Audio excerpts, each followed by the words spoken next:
Modeling the speakers gives you a good idea of design that is close if not perfect to how they will sound in the real world. In my case, I used a software called WinISD, which is native to Windows. It's a great tool to learn how sealed, ported and various configurations like open baffle, ISO barrel and multiple order enclosures behave. I had a lot of good times experimenting with all of that, but in the end I realized that for surround sound it is easier to go with sealed enclosures because it's simpler to match their frequency responses and the sealed sound signature is quite controlled. So let's start modeling the side speakers first.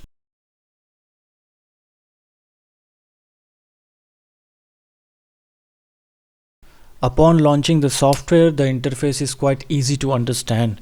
You can select your driver from the list with parameters already available in the library, or you can create your own. I had to create mine for the Dayton PS958. These parameters are found in the driver's datasheet. Give it a name that you want to and description as you wish. The next step is an important one. Here you have to fill the driver's parameters. Refer to its datasheet to get the right values. You should be able to find the manufacturer's website to find the datasheet. You have to be careful about the units. Make sure you convert these units to match the WinISD expectations, otherwise you may have weird calculation that won't make any sense. Or maybe WinISD will refuse to accept these parameters as correct ones and mark them as wrong. You will realize that the value that appear in the blue box are auto-calculated. Make sure those values make sense and leave the boxes empty if you don't find the values in the data sheet. A good driver manufacturer always lists their parameters, at least the ones needed to model the acoustics. And the next step is about mechanical dimensions. This one doesn't matter much for acoustic modeling, but I would recommend filling it if the values are given. Let's now use the created driver model to do the further modeling. Click on the new project and choose the driver file that we saved earlier. Let's use one driver with a sealed box type because this is what we have made as design choice. I'm choosing the alignment as QTS as 0.8, which keeps the sealed system slightly under damp. I would recommend you to play around with these values, and it's a great way to learn enclosure design without much hard work.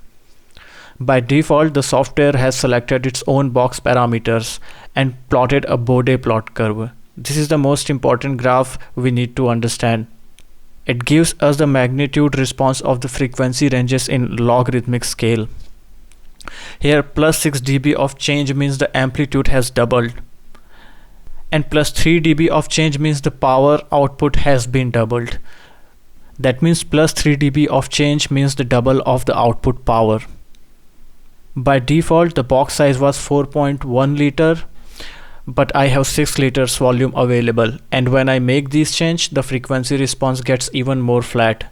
This looks good. The roll-off becomes more gentle, which suits my need for satellite speakers or surround speakers, as you say.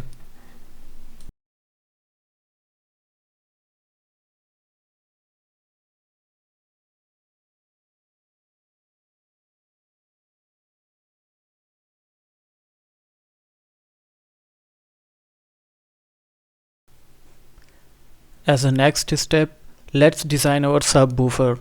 We will create a ported or vented enclosure and then compare this new design with the earlier 15-liter box to analyze the gains at lower frequencies. First, choose the driver from the menu and then create a vented or ported design.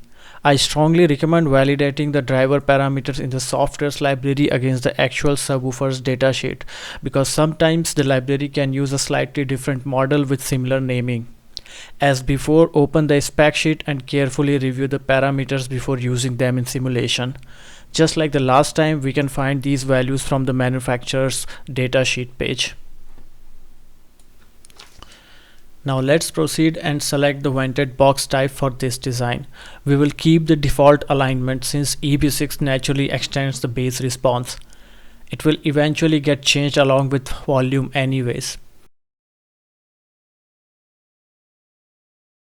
For this enclosure, I'm choosing a volume of around 90 liters, which is noticeably larger than the earlier 15-liter box.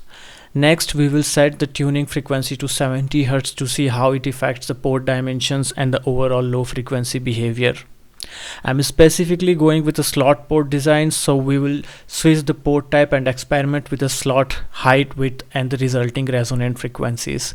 After entering the port height and width, WinISD provides an approximate port length. This helps us to understand how the tuning interacts with the enclosure size. These are the settings that I'm going to use for the simulation. WinISD also provides several other plots that are worth examining. For example, we can check the phase response to visualize how the phase shift occurs across different frequency bands. Another important plot is the port air velocity, which helps us evaluate potential port noise, commonly called port shuffling. Port shuffling occurs when air exits the port at high velocity and transitions from laminar to turbulent flow. To check whether chuffing might occur, we simply look at the port air velocity graph. In practice, chuffing typically begins around 17 to 20 meters per second for an unflared port. It becomes clearly audible around 25 to 30 meters per second, and it is unacceptable above 35. Using a flared port is recommended because it increases the safe velocity margin by roughly 20 to 30%. In my current setup, the port velocity is well below the problematic range. It peaks at around 1.5 meters per second, which is safe for a slot port design. This kind of modeling gives you a great opportunity to experiment and learn how different parameters affect the final design. At this point, we have modeled the side speakers and the subwoofer, and I followed the same process to match the front, left, and right speakers.